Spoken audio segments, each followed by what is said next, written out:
Star Wars es posiblemente la franquicia más exitosa de la historia. La ópera espacial concebida por George Lucas se volvió desde el estreno de su primer episodio un suceso mundial. Pero Lucas no estuvo solo. Desde que comenzó la producción de su primera película, American Graffiti, quien acompañó su locura fue el productor Gary Kurtz. Pero, durante la filmación del Imperio Contraataca, el dúo se separó. Algunos lo atribuyen a la poca mano firme de Kurtz para mantener enfocado al director Irving Kershner, lo cual derivó en que la filmación se pasara de presupuesto. Otros, como el propio Kurtz, al disgusto por el cambio de rumbo de la franquicia hacia algo más comercial.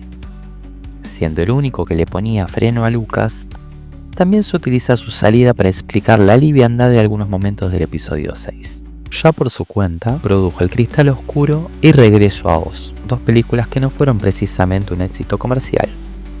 Y luego, como un favor para un amigo, compró el guión de una película post-apocalíptica sobre las aventuras de un joven y un androide fugitivo.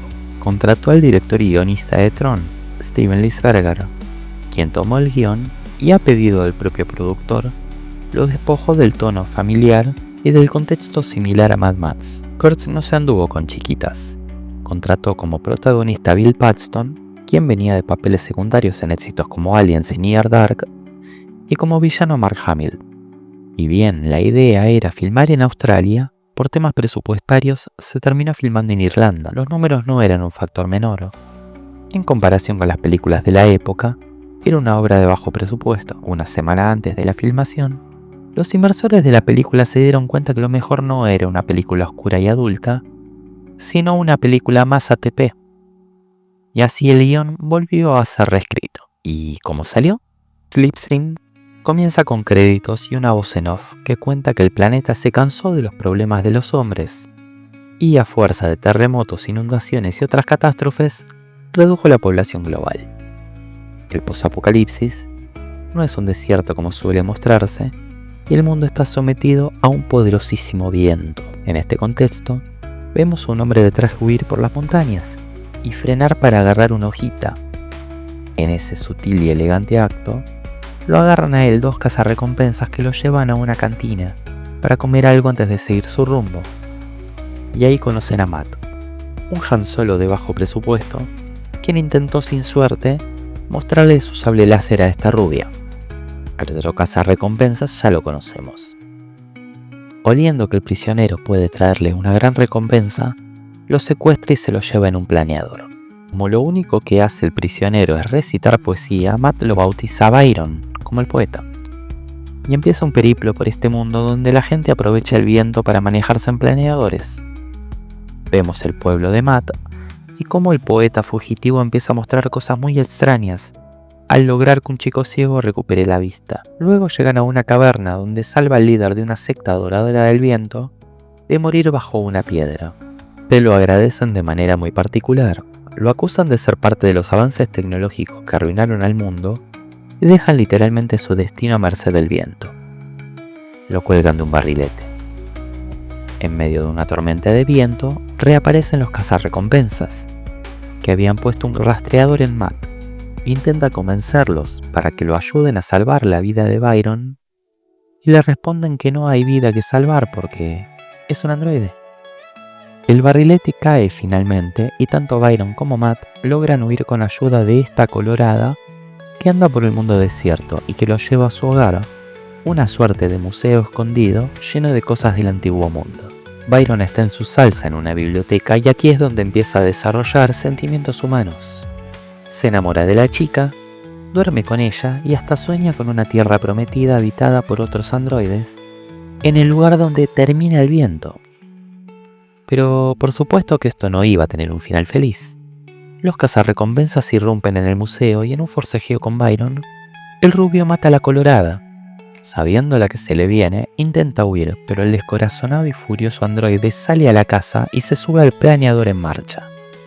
Tras un forcejeo, Byron recapacita e intenta salvarlos, pero no lo logra y se estrellan. Sale prácticamente intacto y se reencuentra con Matt. Todo concluye con Byron yéndose a buscar su tierra prometida y, tras haber rechazado los avances del protagonista durante toda la película, la rubia súbitamente es la nueva compañera de Matt.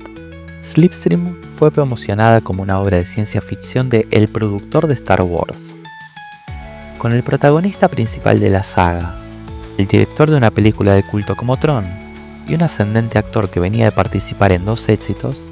Tenía muchos puntos a favor, pero en Gran Bretaña resultó un fiasco tal que no consiguió hacerse un lugar en los cines de Estados Unidos y el resto del mundo, y fue editada directamente en video. Kurtz había invertido muchas de las ganancias de Star Wars, y este fracaso, sumado a su divorcio, lo dejó financieramente quebrado.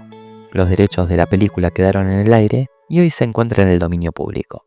En Argentina fue editada con el raro título de Fugitivo sin destino, muy lejos de cualquier referencia a la corriente de viento del título original.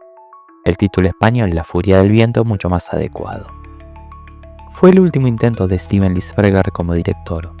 Se mantuvo entre las sombras durante los 90 y el principio del nuevo siglo escribiendo guiones, hasta que en 2010 reapareció como productor de Tron Legacy, donde también tuvo un cameo. Bill Paxton venía juntando nombre gracias a sus participaciones en Aliens y Near Dark, y Slipstream le representó su primer protagónico.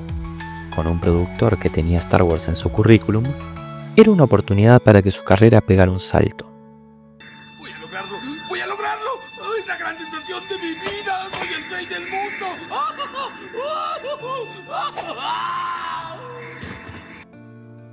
Su carrera siguió, casi siempre en destacados papeles secundarios, hasta su muerte en 2017. Bob Peck fue Byron, un actor muy afincado en la televisión británica que fue el protagonista de Edge of Darkness, la miniserie que luego se rehizo como película en el año 2010 bajo la dirección de Martin Campbell y Mel Gibson en el papel principal. Luego de esta película se lo vería en Jurassic Park como Robert Muldoon, que fue el guardabosques del parque hasta que lo achuraron los velociraptores. Falleció en 1999. La rubia es Kitty Aldrich, una actriz nacida en Bahrein que se fue desencantando del mundo del espectáculo y tras casarse con Mark Knopfler, el líder de Dire Straits, se retiró y se dedicó a la escritura. La otra dama de la película es Eleanor David, una actriz británica que trabajó con Clint Eastwood y que los que gustan del rock progresivo tal vez la recuerden de The Wall, la película de Pink Floyd. Lo más jugoso de la película termina estando en su reparto más secundario. Ben Kingsley, actor con 1000 créditos que esta generación conoció por ser el falso mandarín en Iron Man 3, sale en un par de escenas como el líder del culto del viento. Lo mismo ocurre con F. Murray Abraham, villano de Scarface y El nombre de la rosa, como el curador del museo escondido. Robbie Coltrane, Zukovsky en las películas de James Bond de Pierce Brosnan y Hagrid en las películas de Harry Potter, tiene un par de escenas más, pero pasa algo desapercibido. Y por ahí asoman también Rico Ross, protagonista secundario de Aliens y quien luego saldría en la serie de Highlander, y Roshan Seth, la primera y única versión actuada de Dalsim que tuvimos. Slipstream significó el regreso de Mark Hamill a las pantallas de cine tras 6 años de ausencia. Llevaba unos años alejado, algo desencantado con que siempre le ofrecieran papeles similares al de Luke Skywalker, y pasaba su tiempo haciendo teatro y televisión.